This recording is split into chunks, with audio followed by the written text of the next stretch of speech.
Range என்னவா இருக்கும் முந்தைய ஆண்டோட அதாவது கட் ஆஃப் வந்து போன வருஷத்துக்கு இந்த வருஷம், அதாவது நான் என்ன சொல்லுவேன் அப்படின்னா, இப்போ ஆல் இண்டியா கவுன்சிலிங்கில் நான் சொல்கிறது, இப்போ ஆல் இண்டியா கவுன்சிலிங்கில் வந்து நீங்கள் வந்து ஒரு AIIMS, JIPMER, armed forces medical காலேஜ்லாம் பண்ணணுன்னா ஒரு ஆல்மோஸ்ட் ஒரு 680 ரேஞ்சில் நீங்கள் வாங்கணும். Top government medical college through all India counselling, not Tamil Nadu counselling, through all India கவுன்சிலிங்னா ஒரு 650க்கு மேலே வாங்கணும். Average government medical college through all India கவுன்சிலிங்னா ஒரு 620. பட் அதே தமிழ்நாடை பொறுத்த வரைக்கும் நீங்கள் பார்த்தீங்கன்னா, நீங்கள் வந்து இந்த வருஷம் போன வருஷத்துக்கு இந்த வருஷம் வந்து கட் ஆஃப் வந்து கண்டிப்பாக சேஞ்ச் ஆகுது.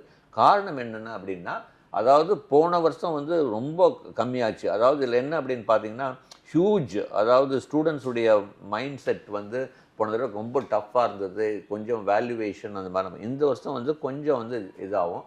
இப்போ நாங்கள் என்ன சொல்கிறது அப்படின்னா, தமிழ்நாட்டில் இருக்கிற 36 அரசு மருத்துவக் கல்லூரியில் நீங்கள் படிக்கணும்னா, ஓசியாக இருந்துச்சுன்னா you need to aim almost 580 to 600 பக்கம். பிசியாக இருந்துச்சுன்னா ஆல்மோஸ்ட் ஒரு 535 to 550 இந்த ரேஞ்சில் வந்து நீங்கள் எக்ஸ்பெக்ட் பண்ணலாம் கட் ஆஃப்.